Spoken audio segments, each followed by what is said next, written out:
Díadit fáilsaigh chuig eagrán a ceathair. Bhfuil leabhairt léine. Bhfuil leabhairt léine fiú. Fu mé an tíléine seo I Sally agus Juno níl si orthe nó éonrúd mar sin ach bhí seo acu le chorm chu mé roiint I le chorm bhí mé mo chónaí le chorm ar feadh bliain an sin bliain garbh a bhí an cum sin an rá beidir go leabhar mé fu sin ar pácréile eile ach aniu tá mé déine go maith cén chóil sib hain céir an scéal céir atá ar siúl agaí. Inis dom sa chamans. Dom hain mud ag bogad, tá mud a bogad, ní mud a bogad ach trochanóid hís an bóthar ach I gcónaí maithim cinálín bránach nuair atá ar an bogad. Nis am cén fáis, sinna chuí maithim nuair atá ar an bogad ó áit amháin go áit é nua. Ach sin áráid, tá an áras an seo ina praise ceart. Níl si bhán é sin eáil, tá an ceannáil seo Sraith tá mit tar sé ag an sústíh aniu ach tíobh hir an camera seo tá áit in a praise tá rudí lepaáilsa tá boscí timpeall na háilsa tá an ciotol fós an bé an ciotol mar an rud déarnach le ágáil, ok? Tá cop an té agam an seo jo nimod a bog go dtí trónón aniu mar sin madzin atá an fi láthair cin chuig gur féidir an lá dhéana gan éon té té marmh le té marmh gan é meas marchail amach go múte páirc an sin be Breandán beag té agam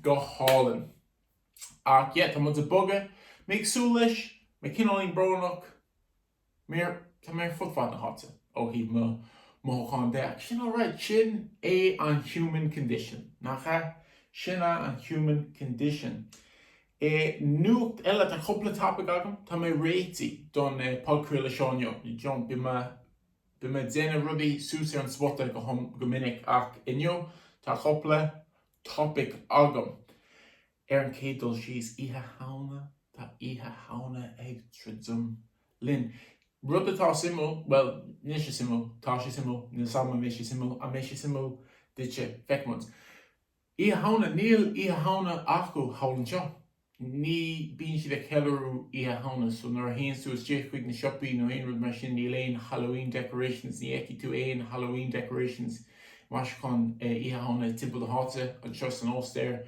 do mé ceapas a Hermann so rud tharbheith éarnach atá an ach slá tá an féidirlinn a rá gur rud éarnach tháinig mu in Americán tháinig Americán is rasna agus bhí siad a rá tá chopla pingi le dhéanamh an seo so déine mud féilear ceart go seo agus inis tá Halloween mar tá is ódún Halloween atá ní ihe hána ach níl ihe hána acu an seo san óstéir tá rudí difriúlacha tá funca acu bí mé ag cloistal neart rudí fhí funca agus tá na páistí tharbheith sin ar bís fhí funca agus níl funca ar siú go dtí mí marta tá mé ceappa tá seansmhaach bhfuil go thomlá mí cead bhí mé ag leabhart go daoine an deir seachtaine sicáte agus bhí siad ag leabhart fhí funca bhí siad ag leabhart fhíon dát ach ní cuimhin am an dát cead so tá mé rá mí marta seansmhaach go bhfuil go thomlá mí cead ach fós hain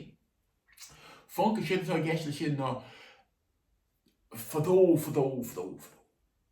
an seo bheoch tá mé ag iarú rá tradiisiún acu as bheith ag dó na chailgeachí agus bíonn siad a dhéanamh ceiliúir sin gach le bliain ina dhéanann siad sús cinál cos le scarecrow ach atá deartha cos le chailgeach agus dóin siad an chailgeach tá mé ceappa mí marta nó beidir mí feabhar mar an rud atá ná deire a chóir leis an gíomhre sin an tradiisiún atá gceist hálann seo so dis sin simú tá tradiisiún difriúil ar fud fad na háite ach tá mé ceappa nuair hagans ihe hána be méid a roí ihe hána bhfuil ag an stáit sin mar rud tá taith agam le ihe hána bhersúil ar an hína lá strucha de bhí 04 bín ihe hána a gin an ach ní bheith im léana sin áid Ach, cén fábhfuil tú glás faoi a hána bhrinán in showing me tíh.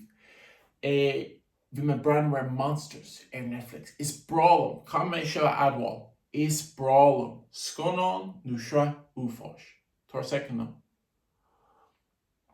Breandán brug té chun an fuinne bh horsa rascom. Is brálam sconán úfáis. Oh, yes. Seansá an céad eagrán eile be mé glabhars faoi roinnt duna sconán úfáis is fearlam agus muns an sin ancear go ihe hána. Agus brálam sconán úfáis wa? Nothing beats it. A lehéad de Get Out, us, an Crackaví siúl ag Jordan Peele and sin fa tamlín. Chug mé long legs le Janie bhí sin Harkeen le Nicolas Cage. Honnig mé sconán sin long legs le Nicolas Cage agus tá Nicolas Cage mar an cinálín an bad guy. Sa sconán. Cén fá nach bhfuil just Cage sconán déanta de Nicolas Cage agus in a fucking psychopath ceart. Bhí sin Harkeen agus Nicolas Cage gan áras tá sin cinálín crackáilte agus món easúirta aon chuig, so cén fá nach míonn sé in gacíonn sconán úfáis. Bhí sé Harkeen. Agus brálam sconán úfáis wa tá mé me fan mór mar sin rud a tháinig amach le déine is féidir linn cinál sra úfáis nó a chósa categóir sin ná Monsters Netflix. Monsters Netflix. Monsters sé seo trí bhíán the Ed Gein story. The Ed Gein. Eddie Gein. Serial killer Harvey called about Ed Gein. Bín dine rá gur be session cinálíne an céad ceann. An céad serial killer. So Harvey Durka, van me an tanna vas an céad gá hra de Monsters. Agus mé rock van me tanna vas. An céad ceann le Evan Peters mar Jeffrey Dahmer a tam bhí mo chuine. Bhí sin Harvey Durka.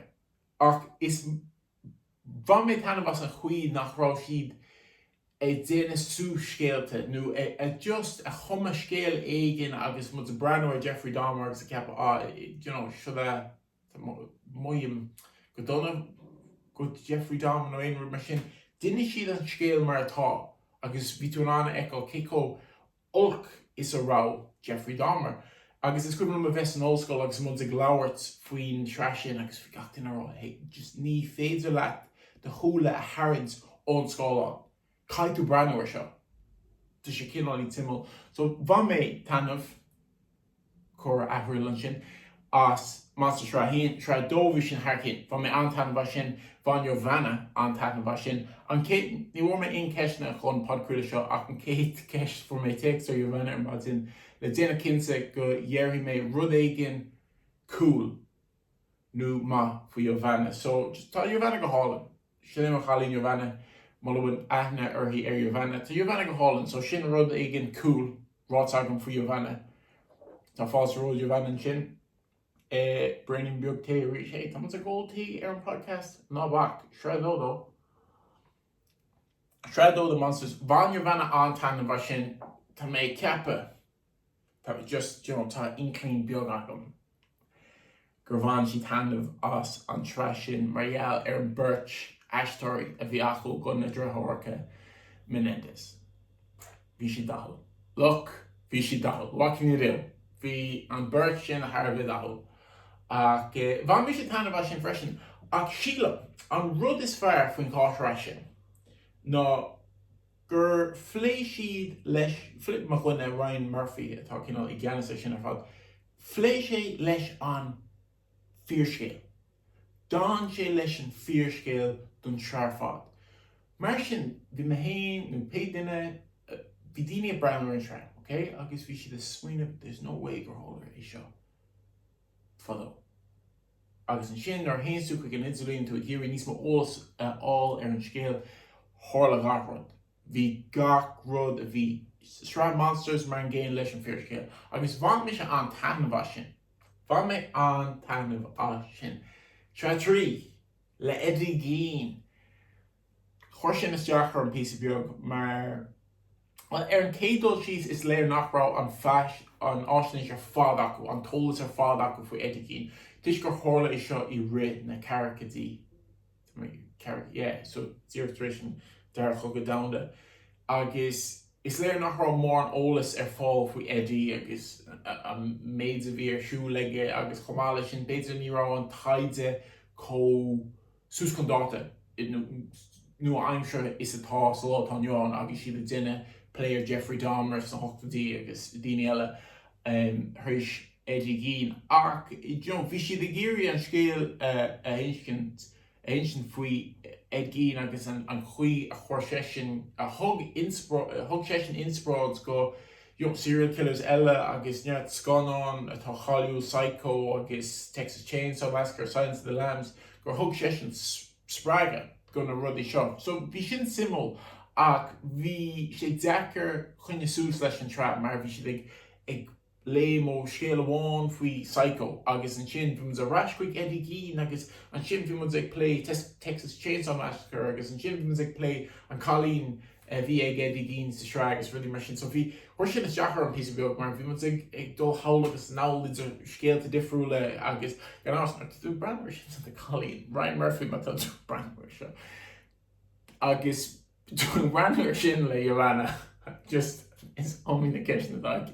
Agus go háirthe nar episode éigen bhí si ag déanamh cin an play ar Psycho agus ag déanamh léirúg cincuí a mohí daine ag an am faoin scomann sin Psycho. A chuna sin a haispáint bhí má chuine Charlie Hunnam bhí ag déanamh an ról Ed Gein agus an Colleen a bhí ag Ed Gein ní cuihann an tamtá ar hínis.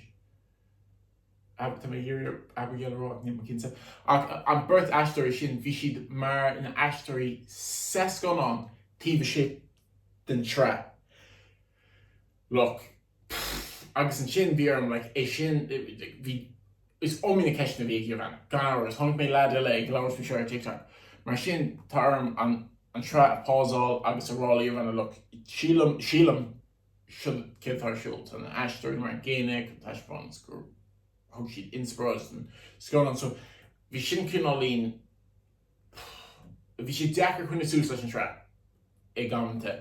So níor bhain mé an tainmh a séisiúir trí camera agus bhí neart rudí comtha ag Ryan Murphy. So mar hampla tá mé ceap ná gur hála seo sa fiúr scéal ach tháinig Ed Gein a méid a bhírsúil ag eile coch sa chuirmán ceann duine natithe I ri an dara chugad damda agus rinne si rudí ú fáscad ní rá éolas agam faoin ban sin ach Jesus Christ bhí sin go donna ach sa srá ag tríú George an tra faoin Ed ham radio agus sé ag labhairt le eile cach ach méid brandhar seo tá mis ceappa Jesus ar tháirla seo agus gan áras níor tháirla seo sa deire aimimú amach rá Ed ag labhairt leis hain agus é cumann scéal in incin hain.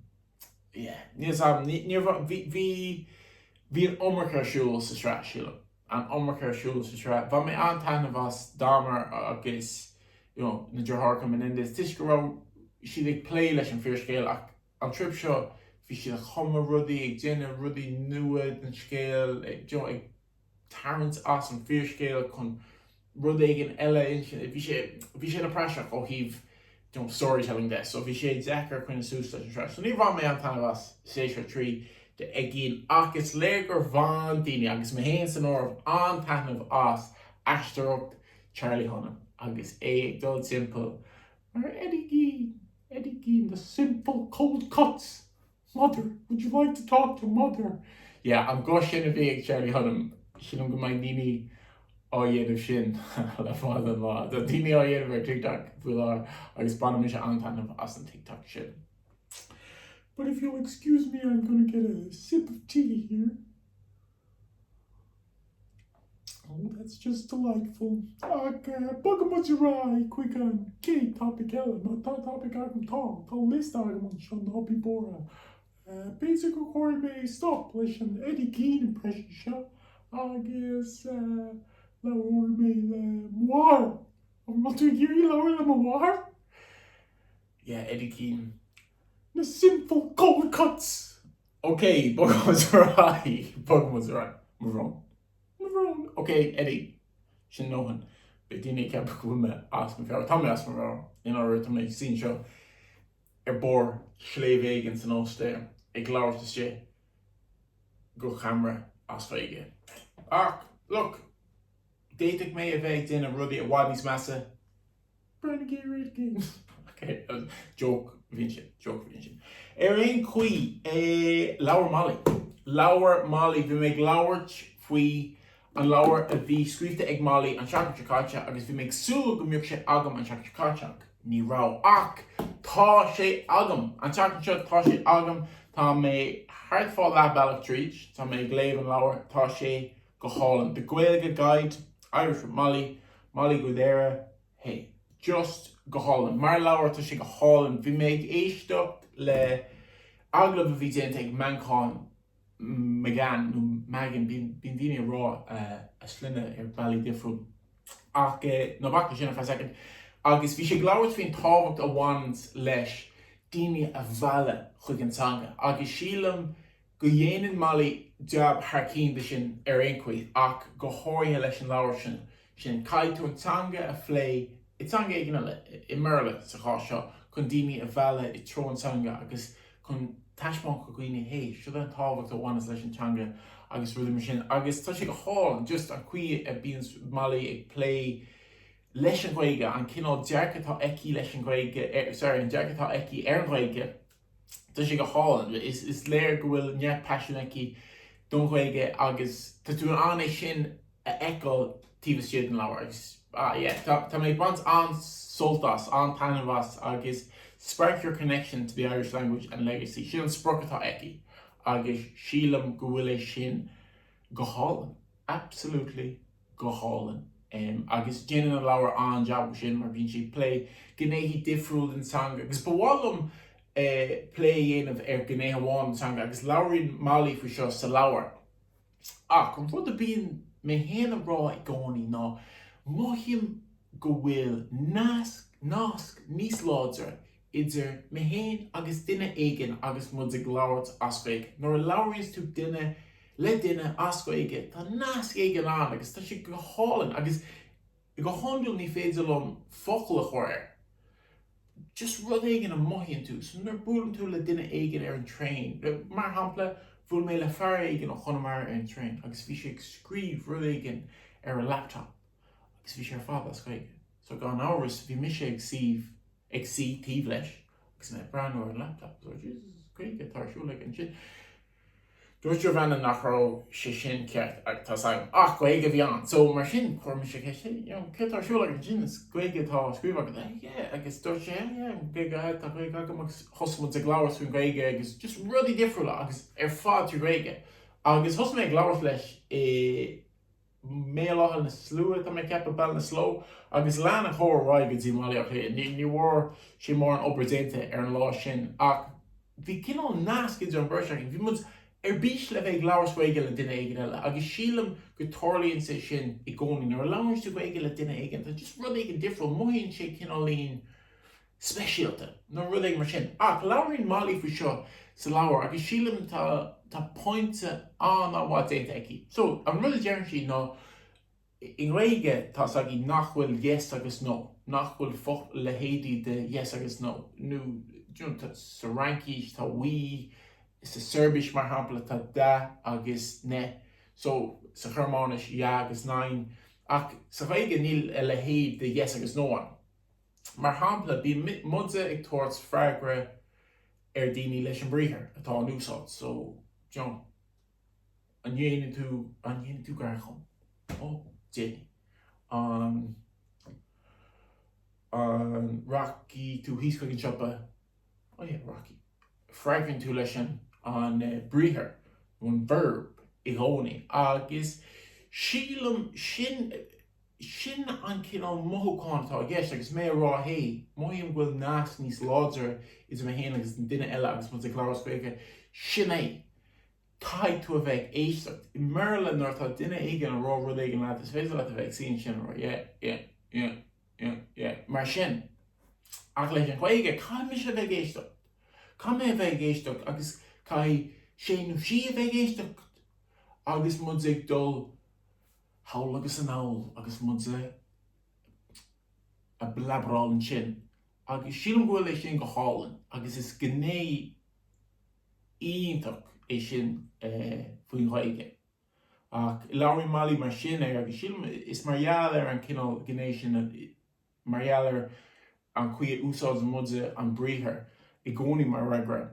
Sin an cinál an nascatá an tá mé ceappa níl lei sin ach písbrig pseudoscience an sin ach is brá mar chuí láirín Mollie chu sin agus rudí mar sin agus chomáile sin chaime seo rá. Jo mé Breandán bug té arís sola dhearr mé seo. Ma buíchas le Mollie mar ní amháin gúil ma anam Breandán Cionnaith ag an deire sna thank yous ach ag an tús tá láirín si faoi na meán hóisialta agus jo an táhacht do bhanas na meán hóisialta ach an chuí a léiríonn an simatá daoine óga sa Gaeilge meán hóisialta rud éigean dearfach sa látá nuán ó híomh dearciú híomh an Gaeilge deach.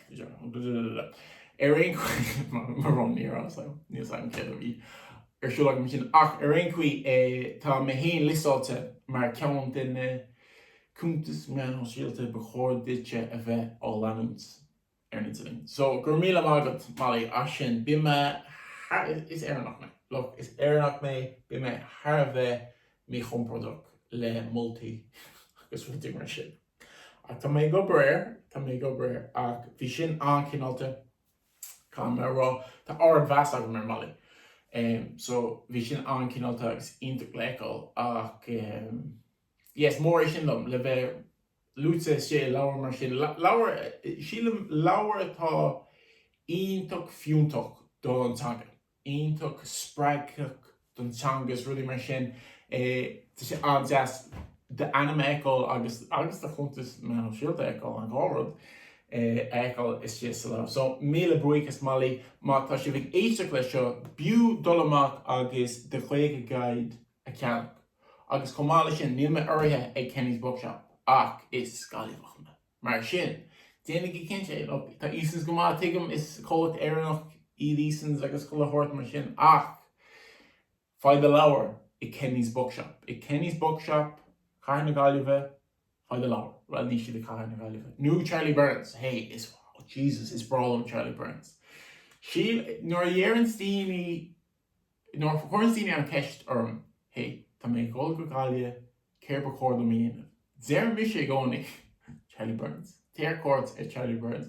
Tá rud éigean dríochtú faoi Charlie Burns. Agus chomáile sin, reasonably priced labhairt atá acu sin. Charlie Burns, níos agam má bhfuil an Gaeilge Guide I Charlie Burns mé imime tangent beagán sin mar dhearthach múnsa Barbara.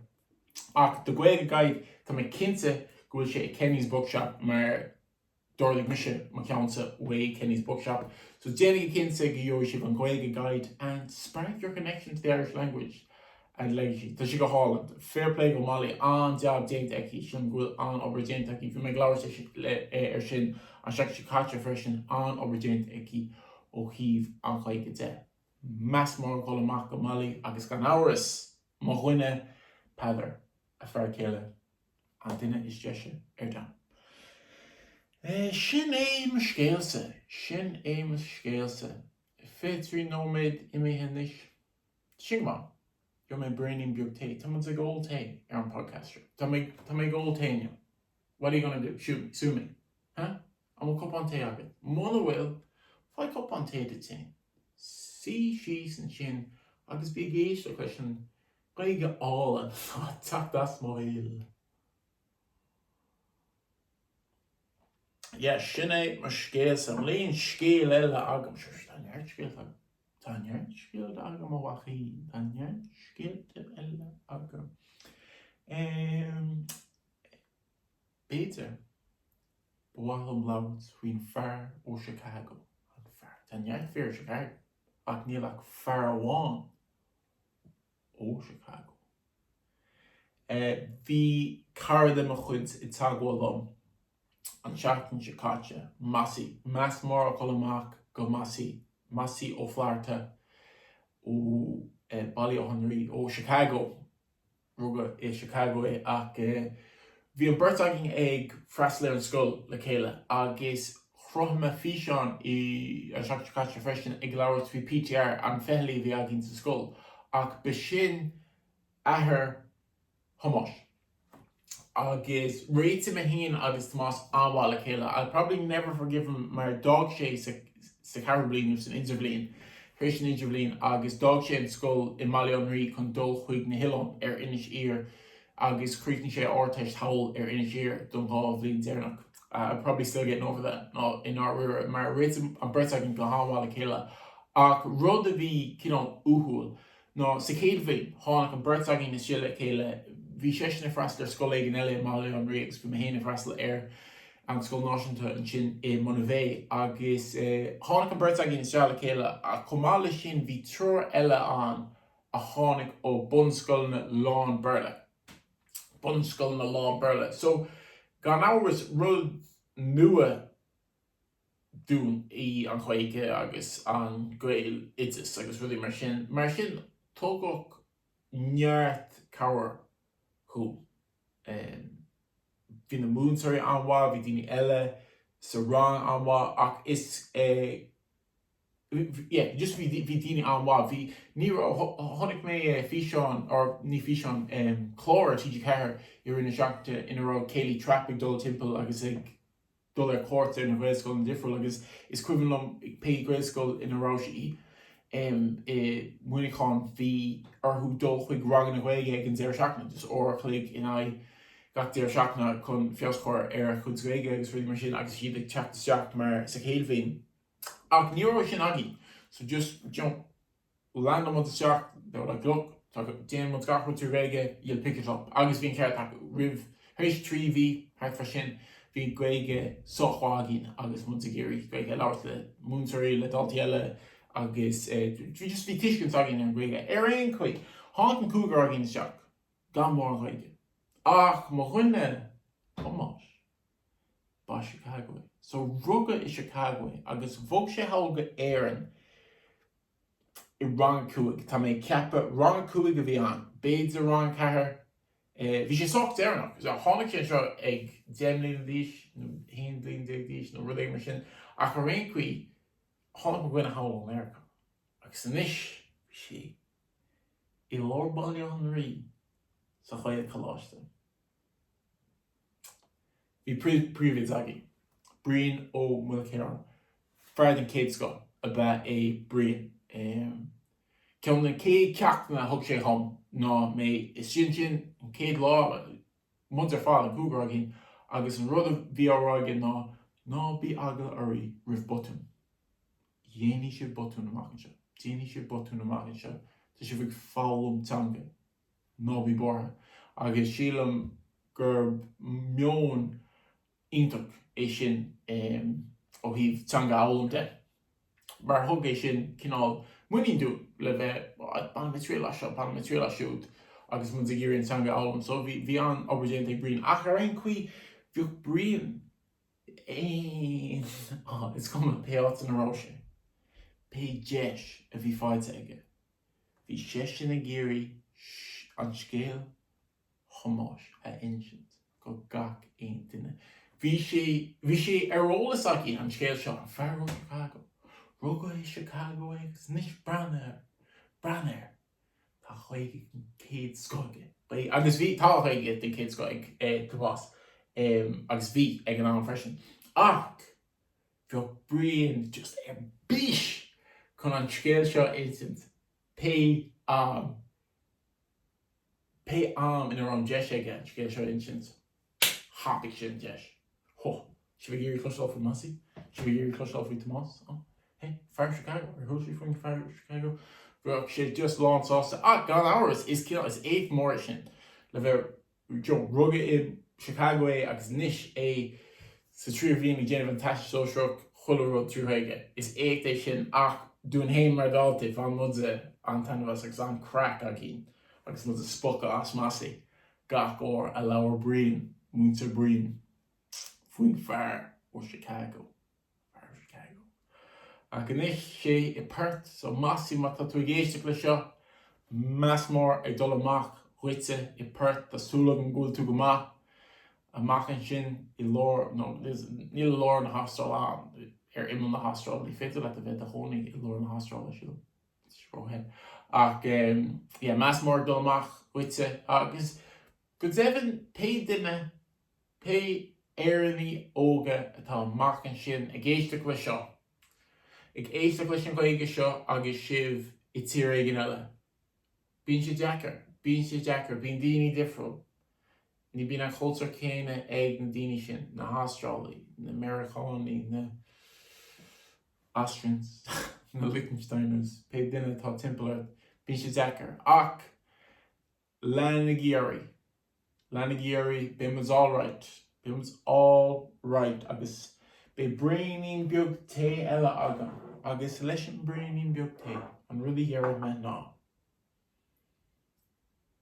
An luúin seo, I dul amach go gach aon duine atá thar lear, gach éireann ó go tá thar lear, gabhfloch bás an éireann.